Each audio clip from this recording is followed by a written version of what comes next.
Hi, this is Jerry with I Love RV Life. I have a treat for you today. I'm right outside of Gulf Shores, Alabama at Fort Morgan.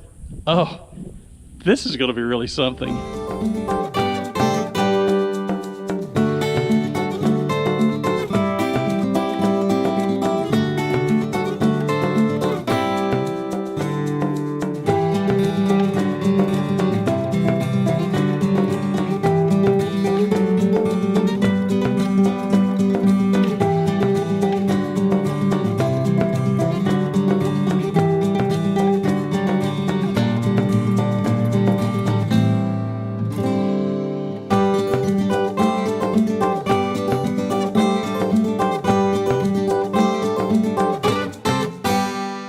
We're going to start here at the museum at Fort Morgan, and this place just stretches on and on and on. I can't wait to see what all is offered here. This is going to be a fun day. This is the inside of the museum, and I mean, there are artifacts here from the 1800s to World War II. Look at these old muskets that were around. It's amazing. Look at all this stuff. They even have, look at the Civil War shells that they've got here. Look at that. It's amazing that this stuff is still here. Gracious, look at this. Done a great job. There's so much here. I'm not even going to read it all, but this has got a really interesting history here. Make sure you stop at the museum first. One of the things that's so interesting is just to see the variety of gun placements that are here. You know, these are from like World War I. Behind me, I just looked at some that were cannons from the Civil War. It's just really amazing. We're going to, this place is massive. It just goes on and on and on. There's just so much to see here. It's almost overwhelming.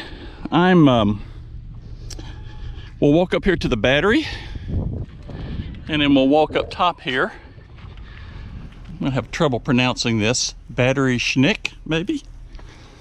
You can correct me if I'm wrong. They had what they called rapid fire guns. They had different guns here over different periods of time. And this would have been the entrance to Mobile Bay. So if they survived the barrage that would have come from that direction and made it around the corner, then they were going to get it again. And as you pass these batteries, you can see where down in the bottom they kept, there's rooms on both sides. Imagine that's where they kept shells. And we'll go up top here and see what the views have to offer. Look at this.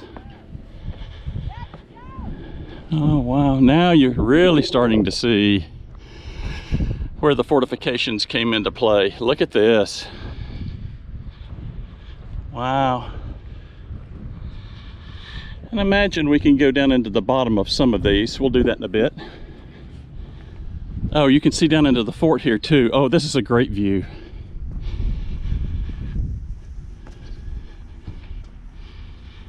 We'll walk down here in just a minute. Look at that. So this would have been the outer edges of the fort.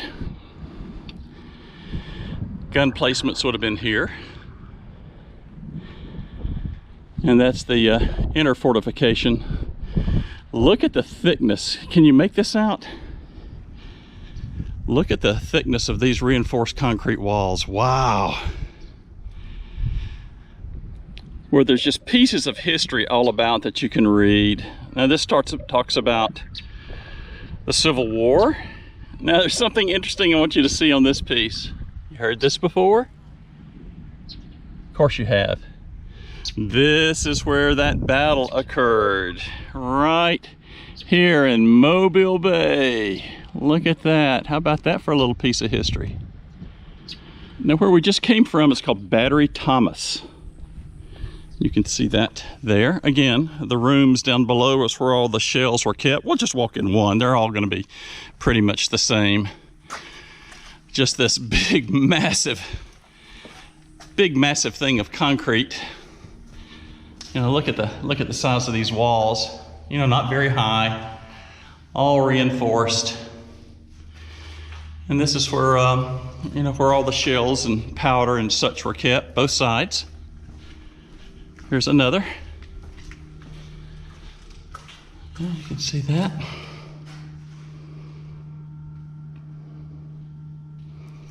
I'm guessing, now this is just a guess, so somebody can correct me if they know better, but I bet these had doors on them that could be closed during shell periods.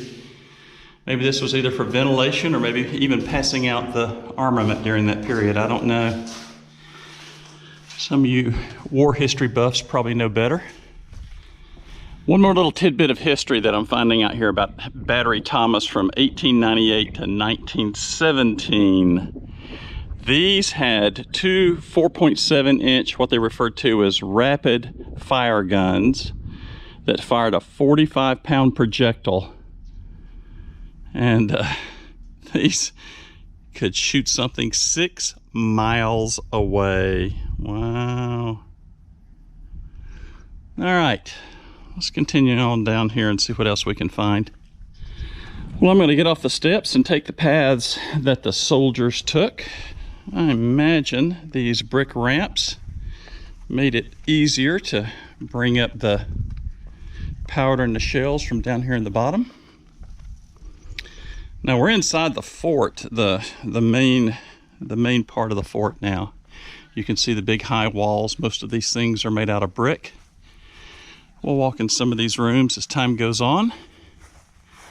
Just want you to see how substantially reinforced these are. Here, let me stand in front of this thing just to kind of give you a reference.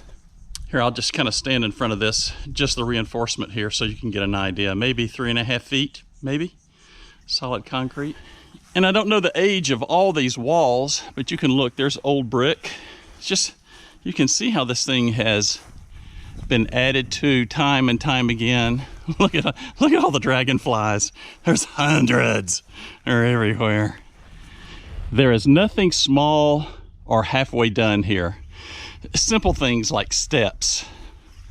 Here you go. Big chunks of granite. You know, they were here for a couple reasons. One, to withstand the harsh conditions of the coastal area here. And then second, they were expecting war.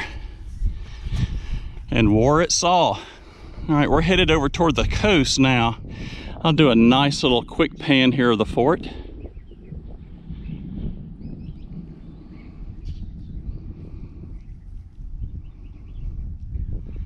Looking from the west to the east, you see the outer wall of the main fort, and you see all kinds of ports, views going inside the main entrance of the fort. I imagine this was for gun placement. Some have been bricked up. Some are open. So imagine this would have been just in case the fort was seized from the ocean and the batteries out there failed. You still had an attempt to be able to defend the fort from inside the walls. I want to show you this though, just so you can get an idea of how thick these walls are. Look at this. Coming from the outer edge, the beach side, here's a little path up here. Let's just see where this goes. See what the views are from up here. We'll go up top here in just a minute. I think there's an observation deck we can take advantage of.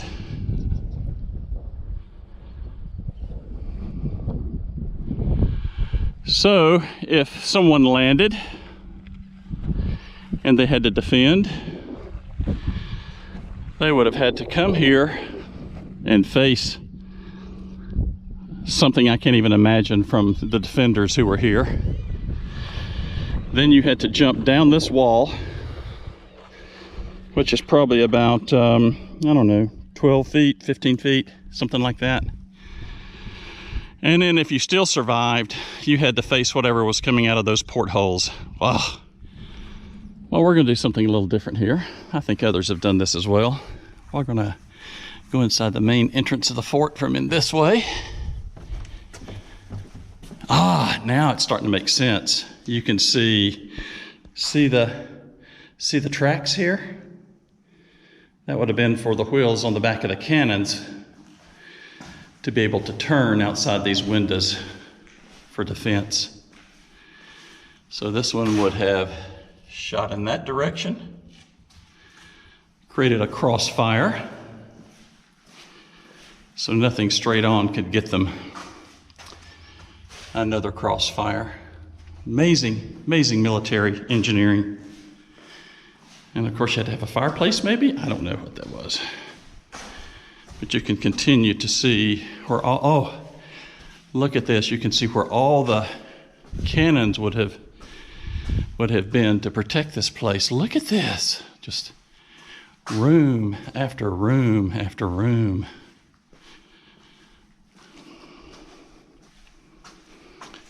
You can see out the window there. Amazing. And you can see it just continues to go on and on and on against that whole outer wall that we saw earlier. That's something, isn't it? Look at the size of this thing. Look at the size of these brick walls. I'll stand in front of it again just so you can get some dimension. These things are incredibly thick. So I'm directly in front of the wall, maybe, I don't know, 4 feet plus. Just amazing. We'll go back outside. There's another inner wall. Again, you can just see the substantial size to this. It's quite amazing. So coming from the south-facing side of the beach, this would have been the east battery. Looks more of the same. I guess if someone was crazy enough to come over that hill and face this place, this is what they saw. Good gracious. I'm taking a bit of a roundabout way inside the fort here. This is the back entrance, back side of the fortification. And it looks like we can go up here to the top to more gun placements. Let's just see what we can find here. Oh, this is going to be neat. Look at this view. Look at this. Oh, and we're going to get to see more and more gun placements here. Let's walk up here again. We can just kind of see where the guns protected the bay. This would have been the east side. And there's your view.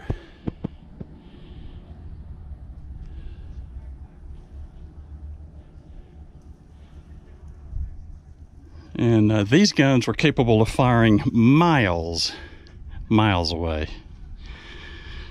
How about that? If you've been to any of the old forts, like the ones that the Spanish created, we've been to the one in St. Augustine. I think that's Marcos. We've been to the one in Puerto Rico, and they all seem to have a star design to them, where in the corners, you know, you had larger guns. And then along the wall here, you find where they had even larger guns. And then over to my left, I'm going to be showing you is the Battery du Portel or du Porte. Again, forgive me for my pronunciation. But here, you know, you would have had, I guess, both your support during the fight behind these big walls, and then big guns as well. Now this is the south-facing side of the fort. So we'll just kind of step on one of these gun placements here. I guess if this would have been, if they would have come down the road where we entered, this would have been to defend this from the land. That would have been in that direction. You see the museum there in front of us. So they had to protect themselves both from the sea, and they also had to protect them from the land as well. And I believe the Union during the Civil War actually came and attacked from the land. when they seized this area. We're going to go over here. There's a big observation deck. I think we'll get a pretty amazing view there. Now this is probably going to give us one of the better views. This is, you can tell this is new. This was done for the tourist, providing this observation deck here. But now you can see, you know, from the outer walls around, further being able to protect anything that came up either from the bay or missed. Now if you look over there in the distance, you can barely make it out. There's the ferry going across. You can actually take a car ferry from here over to that point, which takes you to Mobile. So this is going to be one of the big features here. Get to take advantage of this. Now this is interesting. This is what they called a disappearing gun. A disappearing gun. These were installed in the late 1800s. There's actually a nice little write-up here about it. I couldn't figure out how those were being used. So we're here at the battery from 1899 to 1923. And here you see these guns were mounted in 1902, two 12-inch breech-loading rifle-fired guns, 1,046-pound shells firing 8.5 miles. The interesting thing, when they went to reload them, they lowered them down into the bottom, and then they were raised up over the top to be able to fire, so they'd be protected during the fights. Here's the grounds. We're going to walk down there. There's something down there on the side. Maybe we'll get a kind of a view how life was here during that period. I've got to share this too with you as well. This is more information about these disappearing guns. I think you're going to find this interesting. It took 84 enlisted men to operate the guns, 18 officers for tracking targets and spotting where the fall shot went. Can you imagine that? That was something else. And I'm reading here they could fire 9 shots in 3 minutes, 1,000 pounds each. That was substantial. So once they zeroed in, it wasn't going to fare well for you. Let's go downstairs here and see what we can find. We're going from the main area over there. You can actually come down through here. You see these tracks, and these tracks were used to bring gunpowder, shells, those types of things. So remember now, some of these shells were over 1,000 pounds. And then if you look, going all the way, there's a walkway that goes down to the middle, through the middle here, and that track went all the way to the bay. And that came up from ships. And as you go here, this is where they would load the battery. This would have been where all your powder and so forth was stored. It's really amazing. Now here's the interesting thing. It's long gone. There was a big generator in here at one point in time, and on each end, you actually have an elevator that went up to the top, up through there, and that was used to feed the guns. It's really quite amazing. The engineering here is just mind-blowing when you look at this. They've actually got some quarters down here where I think some of the officers' family lived. And we can see that. Can't go inside. I hope it will show, but it actually shows you some living quarters here. I don't know that this is going to make out. I apologize. It might get just a little bit, but you can get just kind of a bit of a view. The sun's not being kind to me. And then you can kind of see where these folks were compared to the main batteries that were there. Now imagine this. We just walked from over there to show you 1861 living quarters. This would have been the laundress. Yes, this is where a woman and her children lived that took care of all the laundry. Amazing. Amazing. So here you can see the main entrance to the fort. This would have gone all the way to the bay. Again, you can see the tracks. And I'm just going to slowly pan for a moment.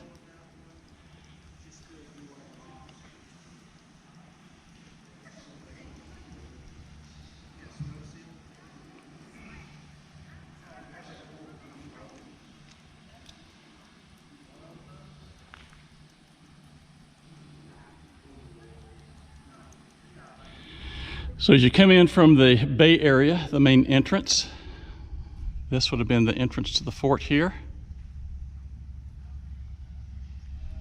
And you can see the main gun battery over there in the distance. And if you want to get an idea just how thick these walls are, I'm going to do this real time.